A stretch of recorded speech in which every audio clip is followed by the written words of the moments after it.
শরীয়তপুর সদর হাসপাতালে দালালের দৌরাত্ম্য বাড়ায় সেবা নিতে ভোগান্তিতে পড়েছেন রোগীরা। এ নিয়ে আরও জানাতে সরাসরি যুক্ত হচ্ছেন সহকর্মী সাইফুল ইসলাম আকাশ। আকাশ, দালাল চক্রের দৌরাত্ম্য রোধে প্রশাসন অভিযান চালায় না, আমাদের এই বিষয়ে বিস্তারিত নিয়ে জানাবেন। শাহিনা, শরীয়তপুর 100 শয্যা যে হাসপাতালটি রয়েছে সেখানে কিন্তু প্রতিনিয়তই দালালের দৌরত্ব বেশ থাকে। এর কারণে কিন্তু এখানে যারা রোগী ও রোগীর স্বজনরা রয়েছে তারা কিন্তু ভোগান্তিতে পড়ে থাকেন এবং বিড়ম্বনায় পড়ে থাকে। এই মুহূর্তে অবস্থান করছি সদর হাসপাতালের বহির্বিভাগের সামনে। এখানে যারা রোগী ও রোগীর স্বজনরা রয়েছে তাদের সাথে আমরা কথা বলে দেখেছি।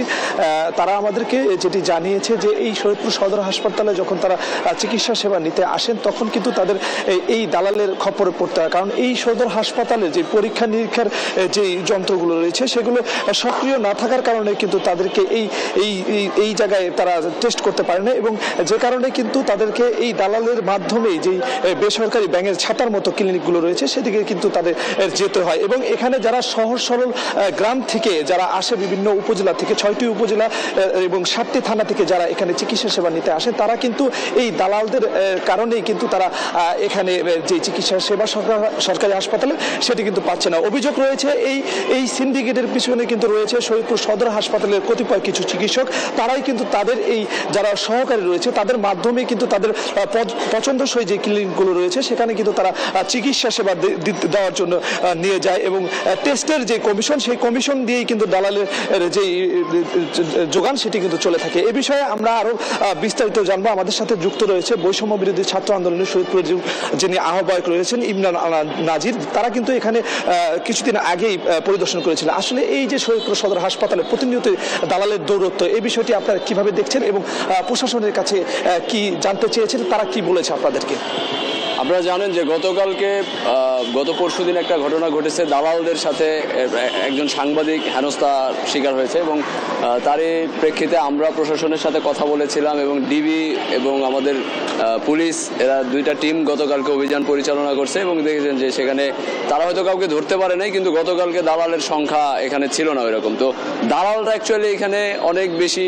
এটার কারণ হচ্ছে গ্রামের সহজ সরল এবং খুবই নিম্ন মধ্যবিত্ত বা নিম্নবিত্ত মানুষেরা এখানে চিকিৎসা সেবা নেয়, যার কারণে হচ্ছে দালালরা এই সুযোগটা পায়।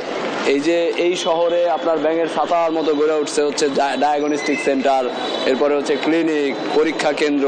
আপনার এই সরকারি হসপিটালে চিকিৎসা যেই সেবা দেওয়ার কথা সেটি দিতে পারছে না।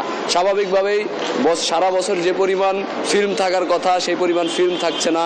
সারা বছর প্যাথোলজিস্টরা যেরকম চিকিৎসা সেবা দেওয়ার কথা কিংবা পরীক্ষা নিরীক্ষা করার কথা তার কোনো কিছুই সরকারি হসপিটালে থাকছে না। শুধুমাত্র একজন ডাক্তার 8টা বাজে আসার কথা থাকলেও কেউ 11টা 12টা বাজে আসে, 1টা পর্যন্ত থাকে, 2:30টা পর্যন্ত থাকার কথা থাকলেও সেখানে 1টা পর্যন্ত তারা সার্ভিস দেয়, দিয়ে তাদের প্রাইভেট ক্লিনিকে বসে।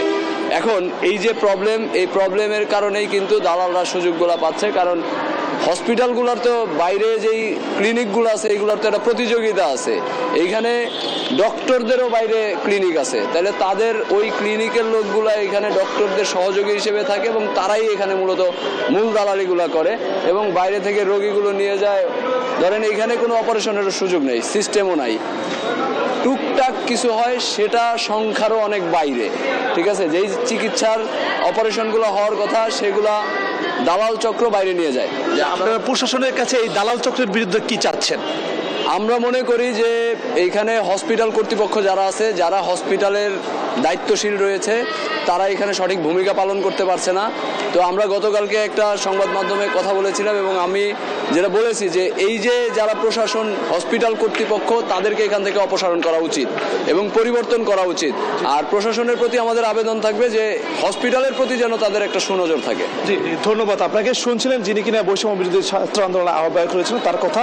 পাশাপাশি আমরা শরীয়তপুর সদর হাসপাতালে যিনি কিনা আরএমএ রয়েছে মৃত্যু আক্তার, তার সাথে আমরা কথা বলেছি। তারা আমাদেরকে যেটি জানিয়েছে প্রতিনিয়তই কিন্তু তারা এই দালাল নির্মূলের ক্ষেত্রে তারা অভিযান পরিচালনা করছে এবং তারা চাচ্ছে যে এই সদর হাসপাতালে যেন আনসার সদস্য নিয়মিত রাখা হয়, তাহলে কিন্তু এই দালাল নির্মূল হবে। এই ছিল শরীয়তপুর সদর হাসপাতাল থেকে সর্বশেষ।